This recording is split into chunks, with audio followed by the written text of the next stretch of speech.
ییٚمِس اِنسان پنٕنۍ اَتھن سۭتۍ کھیٚوِ یوم یعض الظالم علی یدیہ، جس دن ظالم اپنی انگلیوں کو کاٹے گا حسرت سے، افسوس سے، غم سے کہ میں نے کیا کیا ہے اس نے. آگے قرآن نے کہا یقول، افسوس کے ساتھ کہے گا یا لیتنی، ہائے افسوس، لم اتخذ، یا لیتنی. وَيَوْمَ يَعْضُ الظَّالِمُ عَلَىٰ يَدَيْهِ يَقُولُ يَا لَيْتَنِي اتَّخَذْتُ مَعَ الرَّسُولِ سَبِيلًا. افسوس میں نے نبی کے طرز حیات کو اپنا طرز حیات کیوں نہیں بنا، میں نے نبی کے طریقے کو اپنے لیے راہ عمل کیوں نہیں بنایا.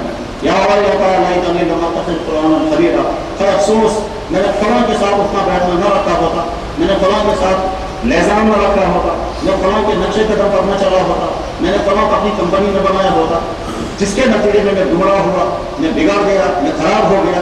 اس افسوس میں وہ اپنی انگلیوں کو کاٹے گا اور اللہ تعالیٰ فرمائیں گے ظالم ہے. حالانکہ پھر دوسرے پر کوئی ظلم نہیں کیا، اس نے اپنے پر ظلم کیا. تو ظلم کی تیسری قسم وہ ہے جو انسان اپنے پر کرتا ہے، اس کی طرف جہنم کا ذہن نہیں جاتا. دوسرے پر مالی ظلم کرنا، جانی ظلم کرنا، اخلاقی ظلم کرنا، رویہ کا ظلم کرنا، یہ تو سمجھ میں آتا ہے. اسی طرح سے دوسرے کے سڑک بند کر دینا، دوسرے کا پانی بند کر دینا، لوگوں کو گزرنے کے لیے مشکلات کھڑی کرنا، یہ ظلم بھی سمجھ میں آتا ہے، یہ جو دوسروں پر ہوتا ہے. لیکن ایک ظلم کی قسم وہ ہے جو انسان اپنے اوپر کرتا ہے، اور اپنے اوپر ظلم کی قسم قرآن کریم ان آیتوں سے سمجھ میں آتی ہے. سورہ کہف میں اللہ جل شانہ نے مادیت اور ایمان، مادی زندگی اور ایمانی زندگی، حق اور باطل کے تکرار کے واقعات کو بیان فرمایا، جس میں اصحاب کہف کا واقعہ وہ بھی اسی عنوان کا ہے کہ ایک طرف سے ایک باطل، ایک ظالم، ایک شہر پرست گمراہی میں ڈوبا ہوا ایک بادشاہ، اس کا نظام ہے، ایک بادشاہ اس کا کلچر ہے، اور دوسری طرف سے جوانوں کی چھوٹی سی پارٹی ہے. جن جوانوں کی پارٹی کو وہ سارا ملک بشر الحکومت کے گمراہی کی طرف کھینچنا چاہتے ہیں، اور ان جوانوں نے طے یہ کیا کہ ہم چاہے ہمیں یہ وطن چھوڑنا پڑے، چاہے ہمیں بے گھر ہونا پڑے، چاہے ہم کو در بدر پہ ٹھوکریں کھانی پڑے، لیکن کم سے کم ہم اس کفر کو اختیار نہیں کریں گے.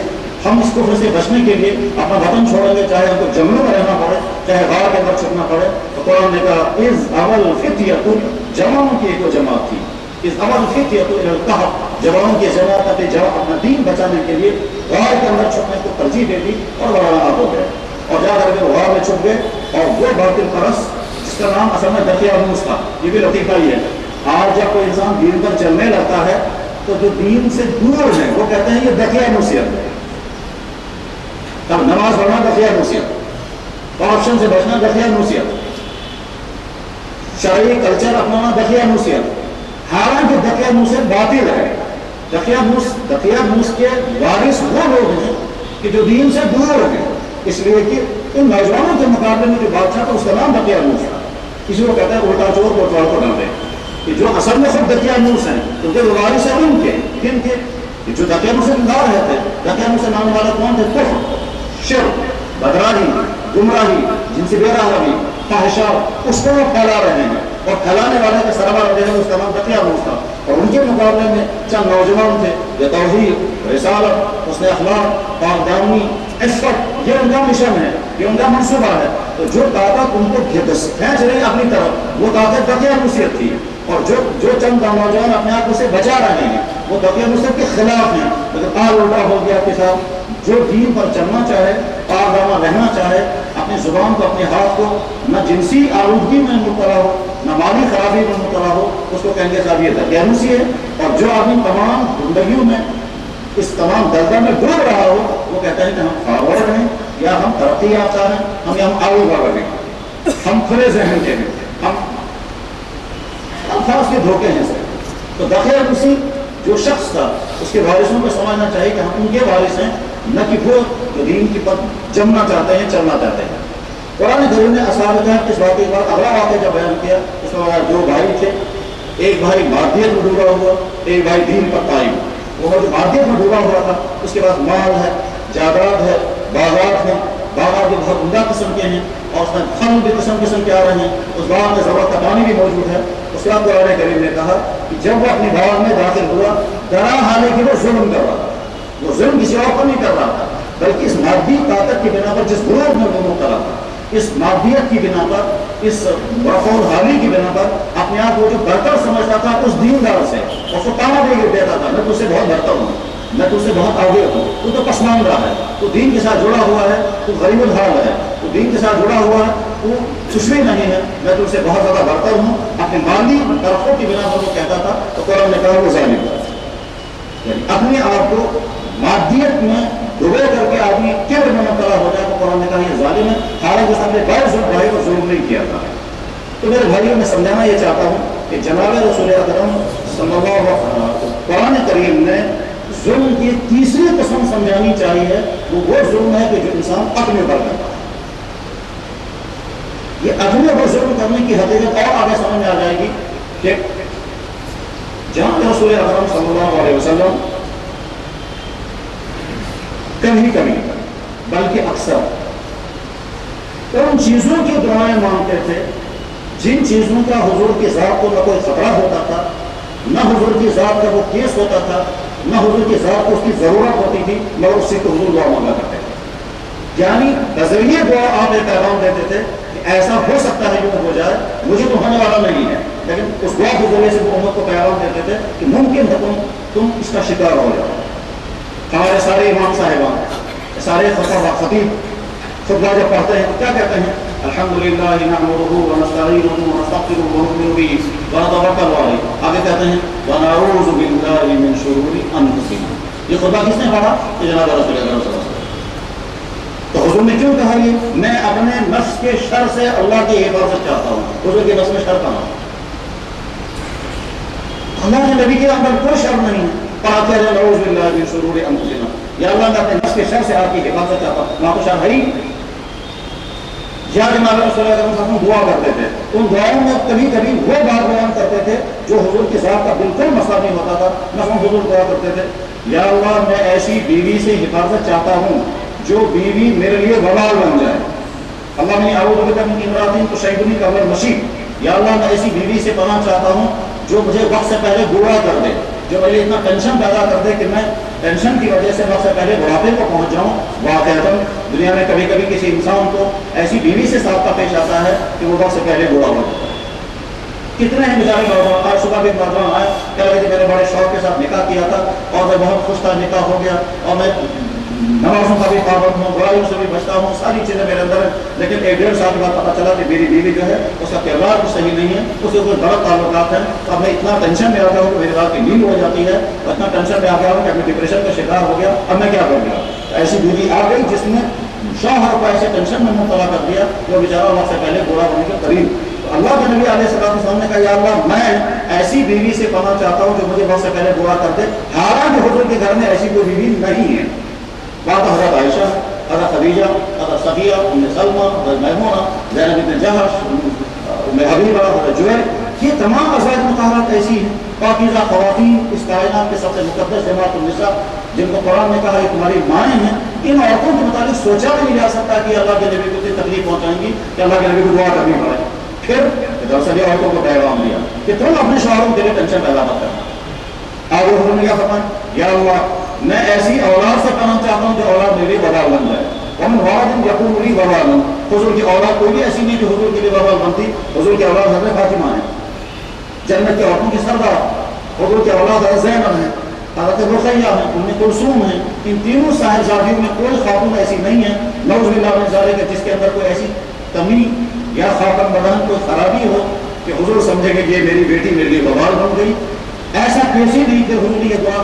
اچھا اولاد میں سے جو بچے پیدا ہوئے ہیں وہ بچپن میں ہی سارے دنیا سے رخصت ہو گئے۔ اخیر عمر میں حضرت ابراہیم پیدا ہوئے تھے، 18 مہینے کی عمر میں یہ بچہ بھی دنیا سے رخصت ہو گیا۔ تو کون سی اولاد حضور کی ایسی ہے جس کی بنا پر حضور یہ دعا کر رہے ہیں مجبور ہو رہے؟ نہیں، یہ سب نے اولاد کو پیغام دیا کہ تم اپنے والدین کے لیے وبال مت بننا۔ اس کے بعد آگے حضور نے دعا کرتے کیا؟ اللہم انی اعوذ بک ان اضل، یا اللہ میں آپ کی حفاظت چاہتا ہوں ایسا میں گمراہ ہو جاؤں۔ اس کائنات میں ہدایت کا آفتاب، اس کائنات میں ہدایت ساری دنیا کو پہنچانے والی ذات اقدس وہ کہہ رہی ہے یا اللہ میں حفاظت چاہتا ہوں کہیں میں گمراہ نہ ہو جاؤں۔ حدیث اللہ نے اعوذ بک ان اضل، میں گمراہ نہ ہو جاؤں۔ اس گمراہ ہونے کا مطلب میں خود اپنے ارادے سے گمراہی کے طرف چل پڑوں، یا میں بچنا تو چاہوں مگر ایسے طبقے میں میں پھنس جاؤں، ایسے افراد کے ساتھ میرا اٹھنا بیٹھنا ہو، ام اضل کہ مجھے گمراہ کر دیا جائے، ام اضل او اضل، اور آگے فرمایا او اظلم یا میں کسی پر ظلم کروں، او اظلم یا مجھ پر ظلم کیا جائے، او اذل یا میں پھسل جاؤں، او اذل یا مجھے پھسا دیا جائے۔ میرے بھائیو، اللہ کے نبی گمراہ نہیں ہو سکتے، نہ دنیا کے طاقت کو حکومت کر سکتی تھی، وہ تو زیادہ گمراہ کرنے کی بڑی طاقت جو دنیا میں ہے وہ شیطان، اور دوسری بڑی طاقت ہے انسان کے نفس۔ شیطان کو حضور کے ساتھ وہ مسلمان ہو چکا ہے۔ چنانچہ جناب رسول اللہ صلی اللہ علیہ وسلم نے فتویٰ صحابہ سے کہا کہ شیطان تمہارے جسم کے اندر ایسے دورے کرتا ہے جیسے خون دوڑتا ہے۔ صحابہ نے عرض کیا آپ کے اندر حضور فرمایا میرے اندر نہیں، ولکنہ اسلم، لیکن میرے ساتھ جو شیطان ہے وہ مسلمان ہو گیا، یا وہ میرا فرما بردار ہے، وہ مجھے برائیوں کی طرف نہیں، برائیوں کی طرف پھسلاتا نہیں ہے، یا برائی کے وسوسے میرے اندر نہیں ڈال پاتا ہے۔ تو میرا شیطان تو مجھے برا نہیں کر سکے گا، لیکن تمہارا شیطان جو تمہارے ساتھ ہے وہ تمہارے خون کے اندر دوڑتا ہے۔ اللہ کے نبی علیہ السلام کو شیطان گمراہ نہیں کر سکتا، ان کا نفس معصوم و پاکیزہ نفس ہے، وہاں میں گمراہی کا کوئی خطرہ نہیں۔ اس کے بعد حضور نے یہ دعا کیوں کی، یا اللہ میں گمراہ ہونے سے پناہ حفاظت چاہتا ہوں، یہ دراصل ہم کو پیغام دیا کہ میرا کیس نہیں تمہارا کیس ہے۔ جب میں اپنے لیے ہدایت اور ہدایت کی دعا اور گمراہی سے بچنے کی تمنا کر رہا ہوں تو تم کو کتنا زیادہ فکر مند ہونا چاہیے۔ تو اسی دعا میں حضور نبی اعظم فرمایا یا اللہ میں حفاظت چاہتا ہوں، ایسا نہ ہو کہ میں ظلم کروں۔ کیا اللہ کے نبی کسی انسان کو ظلم کر سکتے تھے؟ اللہ اکبر، ذات اقدس تو وہ ہے، لوگوں نے گالیاں دی، یہاں سے دعائیں دی۔ ہم کو بڑے فخر کے ساتھ ہمارے ناخواں حضرات پڑھتے ہیں سلام اس پر کی جس نے گالیاں سن کر دعائیں دی۔ تو جس ذات اقدس کا معمول اور رویہ یہ ہو کہ وہ گالیاں سن کر کے دعائیں دے رہے ہوں، اس ذات اقدس کے متعلق یہ کون تصور کر سکتا ہے کہ صاحب وہ ظلم کرتے ہیں؟ پھر حضور نے دعا کیوں کی؟ یہی ایسا نہ ہو کہ میں اپنے پر ظلم کرتا ہوں۔ اپنے پر ظلم کرنے کے معنی اپنے آپ کو گمراہی کی طرف، اب گمراہی کا شکار بنا دینا۔ میرے بھائی، اب ظلم کی تیسری والی قسم وہ ظلم ہے کہ جس میں انسان اپنے آپ کو گمراہی کا شکار بنا دیتا ہے، اس کو آدمی ظلم نہیں سمجھتا، مگر یہ ظلم کی تیسری والی وہ قسم ہے جس میں آج کی امت کا اکثر طبقہ پھنس چکا ہے۔ چنانچہ وہ افراد جن کے ہاتھوں میں مسلمانوں کی زبان میں خدا، چاہے وہ اوپر کی سطح کا ہو یا نچلی سطح کا، وہ تمام مسلمان جن کے ہاتھوں میں تجارت ہے، وہ تمام مسلمان جن کے ہاتھوں میں نظام تعلیم ہے، وہ تمام نوجوان جو ابھی تعلیمی زندگی میں ہیں یا ملازمت کے آغاز میں ہیں، شادی شدہ ابھی نہیں ہیں یا شادی کے قریب ہیں یا نئی شادیاں ہوئی ہیں، ان چاروں پانچوں طبقوں میں، اور وہ تمام خواتین جو آج کے اس ماڈرن دور میں زندگی گزار رہی ہیں، ان تمام طبقوں کو جب گہرائی کے ساتھ دیکھا جائے تو صورتحال یہ ہے کہ یہ تمام کے تمام اکثریت کے ساتھ اپنے اوپر ظلم کر رہی ہے کہ جب یہ کفر کی طرف، کفر کے فیشن کی طرف، برائیوں کی طرف، آوارگی کی طرف، جنسی بے برابری کی طرف، مادیت کے سیلاب کی طرف دوڑ رہے ہیں، تو یہ وہی ہیں جو ظلم کر رہے ہیں۔ کیا وہ باپ ظالم نہیں ہے جو باپ اپنی بیٹی کو کہتا ہے کہ تم فلاں کے ساتھ جموں تک جاؤ، ہو سکتا ہے وہ تم کو ملازمت دلوا دے، اور وہ بیٹی ملازمت دے کر آئے یا نہ آئے اپنی قسمت طے کر کے واپس آتی ہے، اور یہ باپ اپنے بیٹے کو بھیج رہا ہے؟ یہ ظلم نہیں ہے؟ کیا وہ ظلم نہیں ہے کہ باپ اپنے بیٹے سے کہتا ہے کہ وہ نماز سے کیا نہیں ہے، اور اس لیے کہہ کر کے بیٹے کو اپنی نماز سے روکتا ہے؟ کیا یہ ظلم نہیں ہے؟ والدین اپنی بچوں کو ظلم کر رہے ہیں، نوجوان اپنی جوانیوں پر ظلم کر رہے ہیں۔ یہ وہ ظلم کی تیسری والی قسم ہے جس کو سمجھانا مقصد تھا کہ ظلم کی ایک قسم تو ہے جو دنیا کی قومیں مسلمانوں پر کر رہی ہیں، اس میں مسلمان بھی ہیں اور غیر مسلم بھی ہیں، عالمی طاقتیں بھی ہیں، مقامی بھی ہیں، وہ ایک الگ قسم ہے۔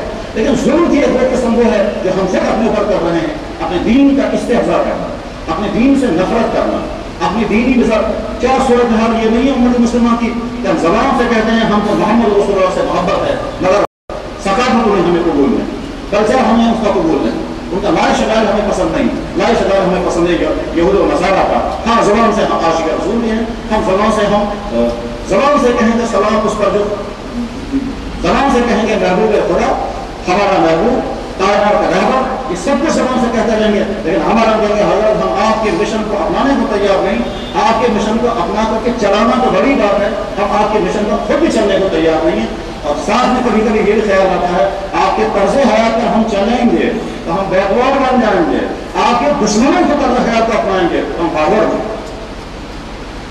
ظلم کی یہ والی قسم ہے جس قسم کا نتیجہ اس وقت یہ نکل رہا ہے کیا اللہ تعالیٰ سامنے جن کے کلچر کو امت اپنا رہی ہے انہیں کو امت کے گردن پر مسلط کیا, انہیں سے اللہ تعالیٰ سامنے امت کو تباہ کروا رہے ہیں. کیوں؟ ضابطہ یہ ہے کہ اللہ کا قانون توڑ کر تم جس فرد کو یا جس قوم کو خوش کرنا چاہو گے اسی فرد اسی قوم سے تم کو پٹوایا جائے. امت مسلمہ نے یہود و نصارہ کو خوش کرنے کے لیے, ان کی ہاں ملانے کے لیے, ان کا ایجنڈا آگے چلانے کے لیے انہیں کی ہر چیز اپنائی, تو اللہ نے انہیں کے ذریعے سے ملکوں پہ جو تباہی مچائی ہے وہ سارے عالم کے چپے چپے سے وہ چیز آئی ہے.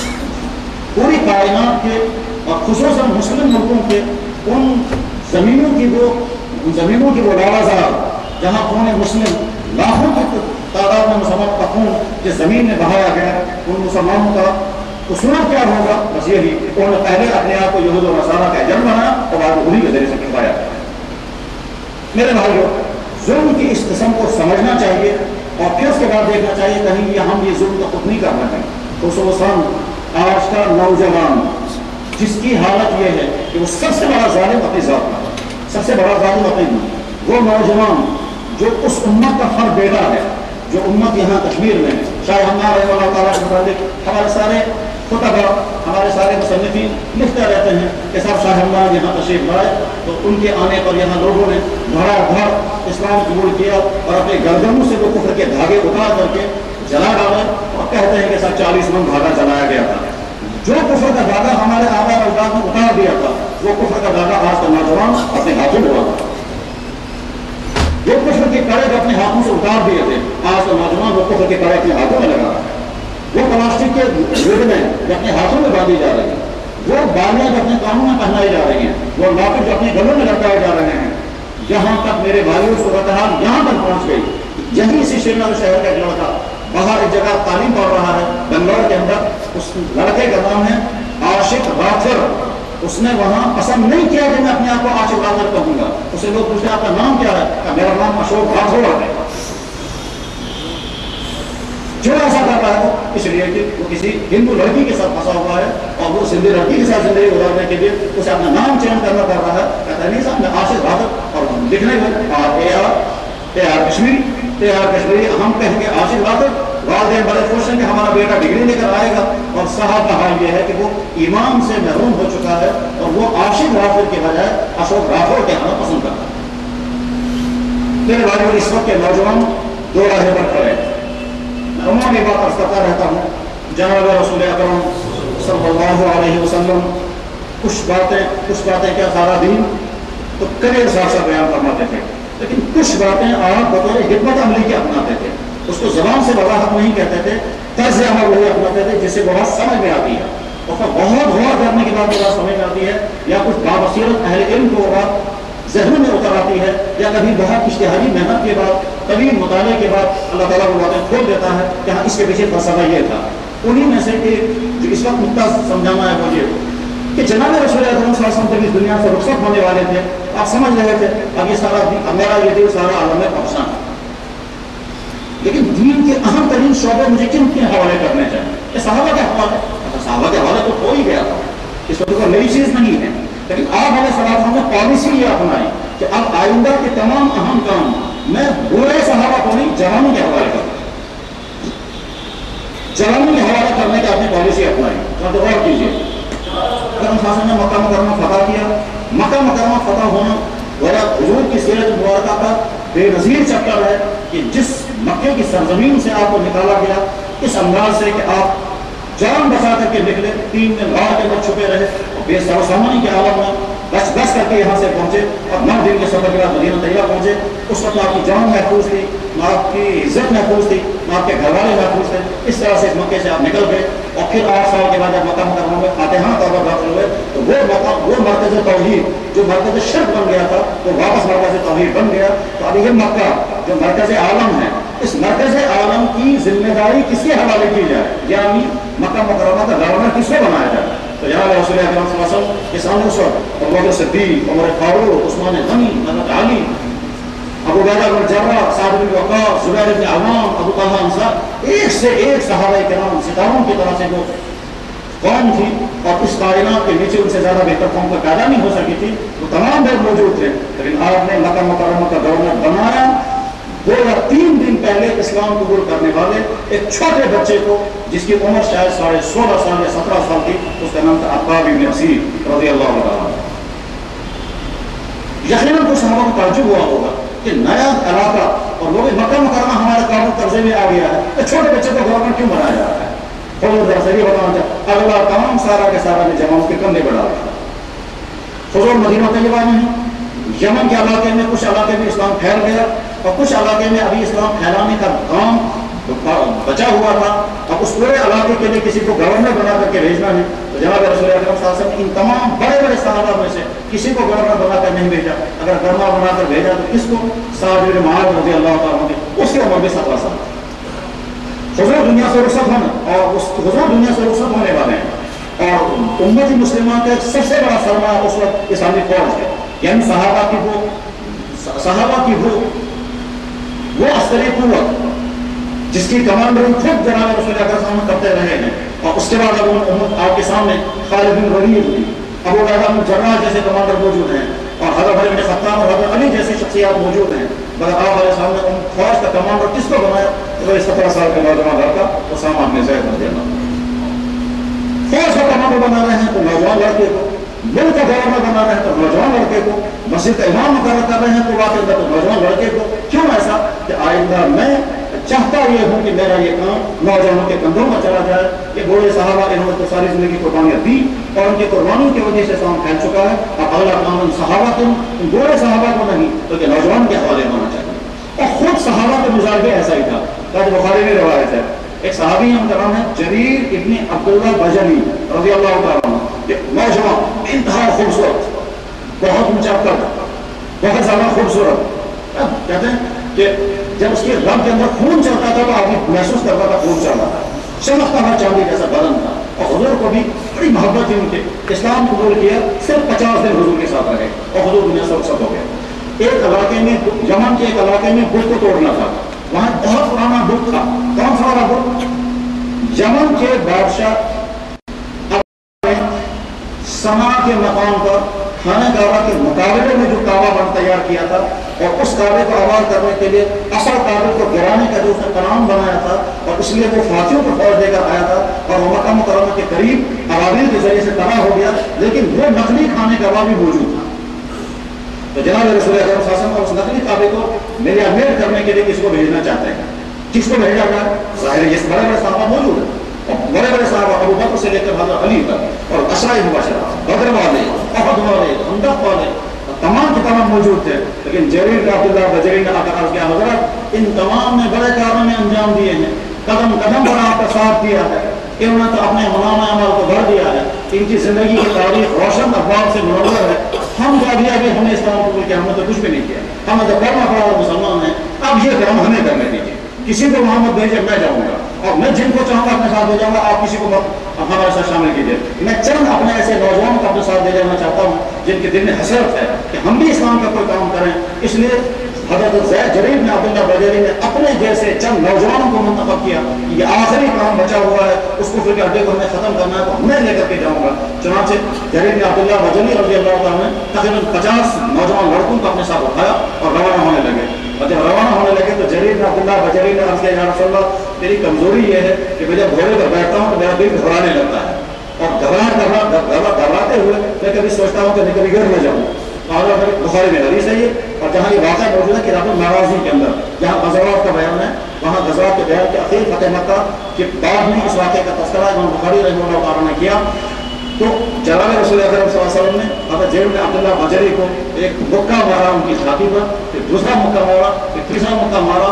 ایک حدیث میں ہے کہ ایک ہی مرتبہ مارا اور فرمایا گھوڑے پر سوار ہو جاؤ، اور جب گھوڑے پر سوار ہوئے تو نہ کوئی گھبراہٹ تھی نہ کچھ۔ اور بعد میں جریر بن عبداللہ بجلی کہتے ہیں میں بغیر زین کے، گھوڑے پر بغیر زین کے سفر کرنا بہت مشکل ہے، اور جنگ کرنا تو ممکن ہی نہیں ہے بغیر زین کے، آدمی فوراً نیچے گر جائے گا کیونکہ آدمی پھسل جاتا ہے اس پر۔ تو جریر بن عبداللہ بجلی رضی اللہ عنہ کہتے ہیں اب اگر کوئی مجھے کہے گا مکہ سے مدینہ گھوڑے پر بغیر زین کے دوڑ کر کے جاؤ تو میں جا سکتا ہوں، مجھے کوئی گھبراہٹ نہیں ہے۔ حضور کو مکہ مرنے کا اثر یہ ہوا، بخاری میں حدیث میں۔ تو جریر بن عبداللہ بجلی رضی اللہ تعالیٰ عنہ جوان تھے اور وہ یہ کام اپنے سر لیا انہوں نے اور گئے اور اس کو مسمار کر کے رکھ دیا جو وہ نقلی کعبہ بنایا جا رہا تھا. تو میرے نوجوان بھائیوں میں سمجھانا یہ چاہ کہ جناب رسول اکرم صلی اللہ علیہ وسلم کی امیدوں کا مرکز امت مسلمہ کے نوجوان نسل ہر زمانے میں تھی اور آپ نے اپنے دور میں یہ پالیسی اپنائی کہ اگلا کام جوانوں کے حوالے کیا جائے اور اسی پالیسی کا اثر بعد میں نکلا تھا کہ محمد بن قاسم نوجوان لڑکا تھا 17 سال کا وہی بر صغیر میں اسلام لے کر کے داخل تھا. اس کے مقابلے میں آج کا ہمارا نوجوان وہ کہیں ڈرگس کا شکار وہ کہیں آوارگی کا شکار وہ ہاتھوں میں دھاگے باندھتا ہے کفر کی علامت کے اس کے نظروں میں آئیڈیا ہیں فلموں میں کام کرنے والے وہ آوارہ لوگ جن کا کام ہی برقاریاں کرنا سکھانا جن کا کام ہی ہے برائیاں پھیلانا جن کا کام ہی خیر زندگی اپنانا وہ ہمارے آئیڈل بن جائیں ہمارے لیے مواقع بن جائیں وہ کھلاڑی جن کا کام ہی مطلب کھیل اور عیاشیاں وہ ہمارا آئیڈل بن جائے. اس نوجوان اس مسلم نوجوان کو یہ کیا ہو گیا؟ یہ انتہائی خطرناک مستقبل کی نشانی ہے کہ جب کسی قوم کی نئی نسل بگڑ جاتی ہے اور بگڑنے کے بعد پھر اس قوم کا مستقبل تاریخ ہو جاتا ہے. دینی مستقبل بھی معاشی مستقبل بھی اخلاقی مستقبل بھی تہذیبی مستقبل بھی. اور جب یہ کہا جاتا ہے کہ آج کا دور تہذیب تصادم کا دور ہے میرے بھائیو ذہن میں رکھیں کوئی تہذیب تصادم نہیں اسلام کو مٹانے کا دور ہے اور اس اسلام کے مٹانے میں جو ہمارے دشمن ہوتے ہیں اور استعمال کرتے ہیں سب مسلمان ہیں. اسی لیے جہرائی کے ساتھ تجزیہ کرنے والوں نے تجزیہ کیا انہوں نے بتایا کہ امت مسلمہ اس وقت 4 طبقوں میں تقسیم ہو چکی ہے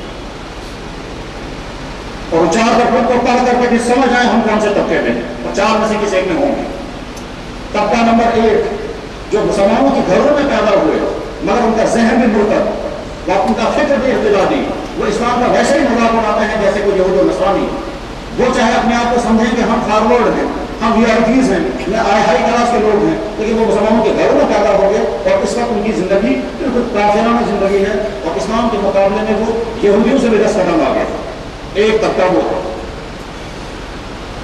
جیسے سلمان رشدی جیسے تسلیمہ رشدی جیسے خود یہاں کے لوگ جہاں بے شمار لوگ وہ خود کر کے کہتے ہیں یہ اسلام چلنے میں نہیں اور وہ مسلمانوں کے گھروں میں پیدا ہوئے وہ فخر کے ساتھ کہتا ہے فلاں آدمی میرا بڑا مسلمان ہے.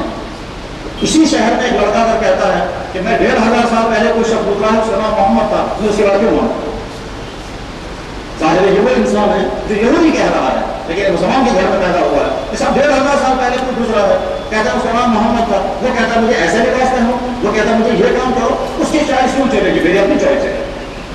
یہ جو ذہن ہے یہ وہ پہلا والا طبقہ ہے.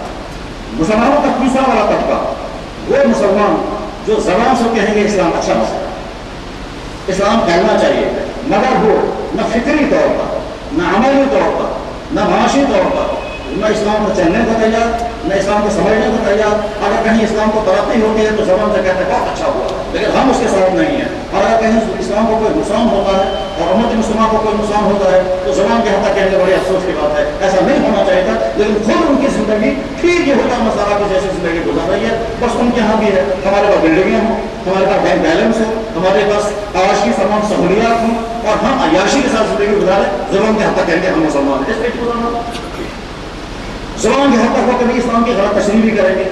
یہاں شہر میں ایک سال سے ایک سیمینار میں تقریر کرتے ہوئے کیا کہہ رہے تھے کہتے ہیں اسلام نماز روزے کا نام نہیں ہے اسلام کوئی عقیدے اخلاق کی بات نہیں ہے اسلام اصل میں سوشل جسٹس کا نام ہے اسلام ہیومنٹی کا نام ہے. کیا مطلب اس کا یعنی جس چیز کو آپ لوگ اسلام کہہ رہے ہیں میں تو چونکہ وہ کرتا نہیں لہٰذا میں اسلام کی وہ والی تشریح کروں گا جس میں مجھے کچھ نہیں کرنا ہے لیکن اپنے آپ کو کہہ سکوں گا میں بھی مسلمان ہوں کیونکہ ساتھ سوشل جسٹس کے ساتھ میں بھی جڑا ہوا ہوں. ہیومنٹی میرے اندر بھی ہے. وہ طبقہ جو زبان کے حد تک مسلمان کہہ رہا ہے اپنے آپ کو لیکن نہ ان کے اوقات میں اسلام کے لیے کوئی وقت ہے نہ ان کے مال میں سے کوئی پیسہ اسلام پر خرچ ہونے والا ہے نہ اپنے اولاد کو اسلام پڑھانا اور سکھانا نہیں.